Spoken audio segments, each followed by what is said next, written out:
അസ്സലാമു അലൈക്കും. ഞാൻ ഹെറോ ജാസ്മി. ഒരു ഗർഭിണിയെ സംബന്ധിച്ച് ഗർഭകാലത്ത് പല അവസ്ഥകളും നേരിടാറുണ്ട്. ഗർഭകാലം തന്നെ ആശങ്കകൾ കൊണ്ട് നിറയ്ക്കുന്ന പല പ്രശ്നങ്ങളുമുണ്ട്. ചിലരുടെ ഗർഭകാലം പൊതുവെ സുഖകരമാവുമ്പോൾ മറ്റു ചിലർക്ക് ഗർഭകാലത്ത് പല പ്രയാസങ്ങളും നേരിടേണ്ടി വരുന്നു. പ്രസവത്തിന് വേണ്ടിയുള്ള 9 മാസത്തെ കാത്തിരിപ്പ്. ഈ കാലയളവിൽ അമ്മയുടെയും കുഞ്ഞിൻ്റെയും ആരോഗ്യത്തിന് തന്നെ ആയുസ്സിന് തന്നെ അപകടമാവുന്ന പല അവസ്ഥകളുമുണ്ട്. ചിലത് ഏറെ ശ്രദ്ധ വേണ്ട ഒന്നാണ്. അമ്മയുടെ ആരോഗ്യവും കുഞ്ഞിൻ്റെ ആരോഗ്യവുമായി ബന്ധപ്പെട്ടിരിക്കുന്നതിനാൽ തന്നെ അമ്മയെ ബാധിക്കുന്ന പലതും കുഞ്ഞിനെയും ബാധിക്കുന്നു. ഉദാഹരണം, ഗർഭാശയ മുഖം നേരത്തെ തന്നെ തുറക്കുന്നതും ബലക്കുറവും കുട്ടി മാസം തികയാതെ പ്രസവിക്കുന്ന അവസ്ഥ ഉണ്ടാക്കുന്നു. ഇവിടെ പ്രശ്നം അമ്മയ്ക്കാണ്. എന്നാൽ കുഞ്ഞിനെ ബാധിക്കുന്ന എല്ലാ കാര്യങ്ങളും അമ്മയ്ക്ക് ദോഷം ചെയ്യണമെന്നുമില്ല. വയറ്റിലെ കുഞ്ഞിനെ ബാധിക്കുന്ന പലതരത്തിലെ പ്രശ്നങ്ങളുണ്ട്. ഇതിലൊന്നാണ് പൊക്കിൾക്കൊടി ചുറ്റുക എന്നുള്ളത്. ന്യൂച്ചൽ കോഡ് എന്നാണ് ഇതിനെ പറയുക. പൊക്കിൾക്കൊടി കുഞ്ഞിൻ്റെ കഴുത്തിൽ പൂർണ്ണമായോ അല്ലെങ്കിൽ ഭാഗികമായോ ചെയ്യുന്നൊരവസ്ഥയാണിത്. ഇത് പലപ്പോഴും ഗർഭകാലത്ത് കണ്ടുവരുന്ന ഒന്നാണ്.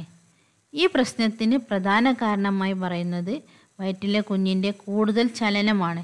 ഇതല്ലാതെ പൊക്കിൾക്കൊടിയുടെ ആകൃതിയിലെ അപാകതയോ അമ്നിയോട്ടിക് ഫ്ലൂയിഡ് കൂടുതലാകുന്നത്, ഇരട്ട കുട്ടികൾ എന്നിവയെല്ലാം തന്നെ ഈ പ്രശ്നത്തിന് കാരണമാകാം. ഇതുപോലെ സാധാരണയിൽ കവിഞ്ഞ നീളമുള്ള പൊക്കിൾക്കൊടിയും ഈ പ്രശ്നത്തിന് കാരണമാകാറുണ്ട്. എന്നാൽ സാധാരണഗതിയിൽ ഈ ന്യൂച്ചൽ കോഡ് എന്ന അവസ്ഥ അമ്മയ്ക്കും കുഞ്ഞിനും കാര്യമായ ദോഷം വരുത്തുന്നില്ല. പ്രസവ സമയത്ത് പ്രത്യേകിച്ചും സാധാരണ പ്രസവം ഈ അവസ്ഥയിൽ നടക്കുകയാണെങ്കിൽ അല്പം കൂടുതൽ ശ്രദ്ധ വേണ്ടിവരും. ഈ അവസ്ഥ വന്നാൽ പ്രസവ സമയത്ത് കുഞ്ഞിൻ്റെ ഹൃദയമിടിപ്പ് കുറഞ്ഞിരിക്കുവാനും സാധ്യതയുണ്ട്. പൊക്കിൾക്കൊടിയിലൂടെ എത്തുന്ന ഓക്സിജൻ കുറവാണ് ഇതിന് കാരണം. എങ്കിൽ പോലും ഇത് കുഞ്ഞിൻ്റെ ആരോഗ്യത്തെ കാര്യമായി ബാധിക്കാറില്ല. പൊക്കിൾക്കൊടിയിലൂടെയാണ് ഓക്സിജനും പോഷകങ്ങളുമെല്ലാം കുഞ്ഞു ശരീരത്തിൽ എത്തുന്നത്. എന്നാൽ പൊക്കിൾക്കൊടി കഴുത്തിൽ ചുറ്റുമ്പോൾ രക്തപ്രവാഹവും ഓക്സിജനും പോഷകപ്രവാഹവുമെല്ലാം തടസ്സപ്പെടുന്നു. സാധാരണഗതിയിൽ ഇത്തരത്തിൽ ചുറ്റുന്ന പൊക്കിൾക്കൊടി പ്രസവ സമയമാവുമ്പോഴേക്കും സാധാരണ അവസ്ഥയിൽ കഴുത്തിൽ നിന്നും അഴിഞ്ഞു പോരും. ഇത് സംഭവിച്ചില്ലെങ്കിൽ സിസേറിയൻ സാധ്യത കൂടുതലാവുന്നു. എന്നാൽ വളരെ അപൂർവമായി ഇത് കുഞ്ഞിൻ്റെ ജീവന് അപകടം വരുത്തുകയും ചെയ്യാറുണ്ട്. പൊക്കിൾക്കൊടി ചുറ്റിയെന്ന് സ്കാനിങ്ങിലൊക്കെ കേൾക്കുമ്പോൾ അധികം ബേജാറുണ്ടാവുമെങ്കിലും പൊക്കിൾക്കൊടി ഇങ്ങനെ ചുറ്റിയുള്ള അപകടങ്ങൾ അധികം റിപ്പോർട്ട് ചെയ്യുന്നില്ല എന്നത് ഒരാശ്വാസമാണ്. സാധാരണഗതിയിൽ ഇതിൻ്റെ ലക്ഷണങ്ങൾ തിരിച്ചറിയുവാനും സാധിക്കില്ല. കുഞ്ഞിൻ്റെ ഹൃദയമിടിപ്പ് പരിശോധിച്ചാൽ ചിലപ്പോൾ ഇതിൽ വരുന്ന കുറവല്ലാതെ അൾട്രാസൗണ്ട് പോലെയുള്ള പരിശോധനകളിലൂടെയേ ഇത്തരം അവസ്ഥ കണ്ടെത്താനാവൂ. ഇതിനായി പ്രത്യേകിച്ച് മുൻകരുതലുകളൊന്നും തന്നെ നമുക്ക് എടുക്കാനാവില്ല.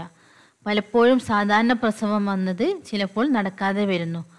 അപകട സാധ്യത കുറയ്ക്കുവാനും സിസേറിയനിലേക്ക് പോകേണ്ടിയും വരുന്നു. എന്നാൽ ചിലരിൽ ഈ അവസ്ഥയെങ്കിലും സാധാരണ പ്രസവവും നടക്കും. എന്നാൽ പൊക്കിൾക്കൊടി 2 വട്ടം കുഞ്ഞിൻ്റെ കഴുത്തിനെ ചുറ്റിയിരിക്കുന്നത് പോലെയുള്ള അവസ്ഥകളും ഉണ്ടാവാം.